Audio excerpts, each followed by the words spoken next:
আয় চাকরের বাচ্চা, যা এই বাড়ির মালিক আলিফ সাহেবকে ডেকে নিয়ে আয়। আলিফ সাহেব বলেন, আমাকে বলেন, কোনো সমস্যা নাই। ফকিন্নির বাচ্চা, তোকে কেন বলতে যাব? আমি এখানে তোর সঙ্গে কথা বলার জন্য এসেছি। তোর সঙ্গে আমি কোনো কথা বলবো না। এই বাড়ির মালিক আলিফ সাহেবকে ডেকে নিয়ে আয়। ওই যা, এত কথা না বাড়া, তোর মালিককে ডাক দে। ম্যাডাম, এইটা আপনি কি করলেন? আপনি যার গালে থাপ্পড় মারছেন ইনি হইতাছে আলিফ সাহেব। আরে বাপ রে ম্যাডাম, এখন থেকে আরেক পাগলের আমদানি।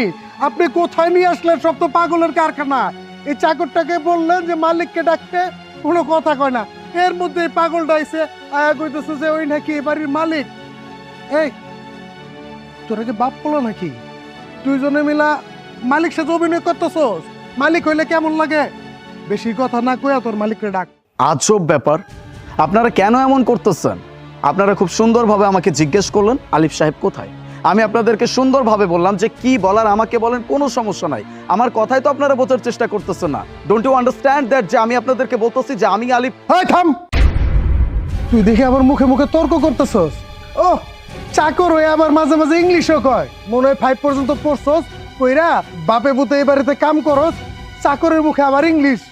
ম্যাডাম, এইভাবে ওরা শুনবে না, আমি ব্যবস্থা করতেছি।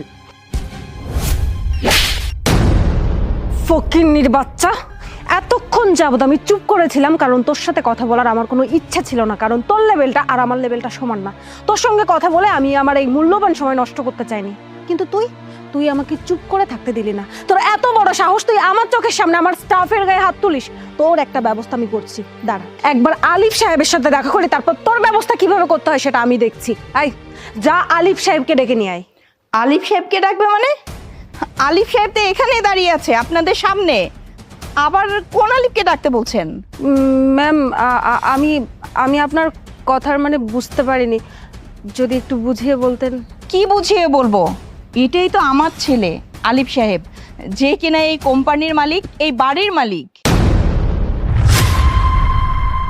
থাক মা, ওনাদের হয়তো বুঝতে একটু কষ্ট হচ্ছে। লেট মি ক্লিয়ার, আমি বুঝিয়ে বলতেছি। আমার মা যা বলছে একদম ঠিক কথা বলছে।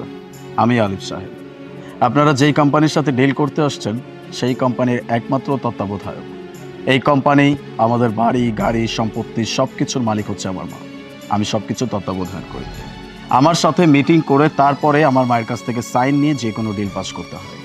এই জন্য আজকে মা আপনাদেরকে আমাদের বাড়িতে আসতে বলছিল, কিন্তু আপনাদেরকে যখন আমি বলতে যাচ্ছি যে আমার পরিচয়টা কি, তার আগে আপনারা আমার সাথে মিসবিহেভ করলেন, আমার গায়ে পর্যন্ত হাত তুললেন। শেষমেশ আমি সহ্য করতে না পেরে আপনার স্টাফের গায়ে হাত তুলতে বাধ্য হয়েছি। কেন? একটা মানুষের পোশাক দেখে তাকে কেন বিচার করতে হবে? আমি এখানে কাজ করতেছি, তার মানে কি এই যে আমি এই বাড়ির চাকর? বাড়ির লোকজন কি বাড়ির কাজকর্ম করতে পারে না? আজকে আমি ফ্রি ছিলাম, দ্যাটস ওয়াই আমি সবকিছু পরিষ্কার করতেছিলাম, কারণ নিজের কাজ নিজে করার মধ্যে একটা আনন্দ আছে, আমি সেটা উপভোগ করতে চাই। আর আমার পোশাক আশাক এরকম দেখে অবাক হওয়ার কিচ্ছু নাই। আমি যখন এরকম একটা কাজ করতেছি তখন অবশ্যই আমি স্যুট বুট পরে থাকবো না, খুবই ক্যাজুয়াল আর খুবই কমফোর্টেবল কাপড় চোপড় পরেই আমি এসব কাজ করব। যাই হোক, এতক্ষণ ধরে আপনারা আমার সাথে যে আচরণটা করছেন, এই আচরণের সুবাদে আমি খুব ভালো করে বুঝতে পারছি আপনাদের মেন্টালিটি কেমন, আর আপনাদের মানুষের সাথে কথা বলার স্টাইল কেমন, আপনাদের মানুষের সাথে চলাফেরার জন্য যে ধরনটা লাগে সেই ধরনটা কেমন। সব কিছু বিচার করে মা আমি একটাই কথা বলবো, এরকম মানুষের সাথে বা এরকম মানুষের কোম্পানির সাথে কোনো রকম ডিল করা আমাদের উচিত হবে না। Sir, ma'am, I am really sorry. আমি আসলে বুঝতে পারিনি উনি আলিফ সাহেব হবেন। আসলে ওনার গেট আপটা এমনভাবে ছিল, আমি মনে করেছি যে এবারই চাকর বাকর হবে, আর এর জন্যই খারাপ ব্যবহার করে ফেলেছি।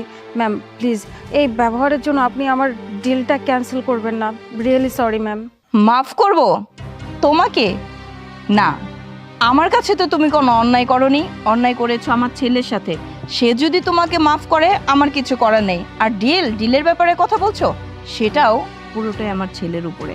সে যদি তোমাদের সাথে ডিল করতে চায় করতে পারে, না করলে আমার কিছু করার নেই। নেভার, কোনো ডিল ফাইনাল হবে না, এই ডিল হচ্ছে না। প্লিজ স্যার, আপনি ম্যামের ডিলটা ক্যান্সেল করবেন না। ম্যাম এই ডিলের জন্য দিন রাত পরিশ্রম করেছে। যদি এই ডিলটা আপনি ক্যান্সেল করেন, ম্যামের অনেক বড় ক্ষতি হয়ে যাবে স্যার। প্লিজ আপনি এটা করবেন না। তাতে আমার কিচ্ছু যায় আসে না। কারণ আপনারা এখানে যে আচরণটা করছেন, এখানে যে ঘটনাটা ঘটাইছেন, এটা থেকে খুব ভালো করে বোঝা যায় আপনাদের ম্যানার্স ঠিক কতটুকু স্ট্রং। আপনারা মানুষের সাথে সম্মান দিয়ে কথা বলতেই জানেন না, একটা মানুষকে কিভাবে ট্রিট করতে হয় সেটাই আপনারা জানেন না। এইরকম মানুষের সাথে আমরা ডিল ফাইনাল করে আমাদের কোম্পানির নাম বদনাম করতে চাই না। দ্যাটস ওয়াই সুন্দর করে বলতেছে এখান থেকে চলে যান। Leave leave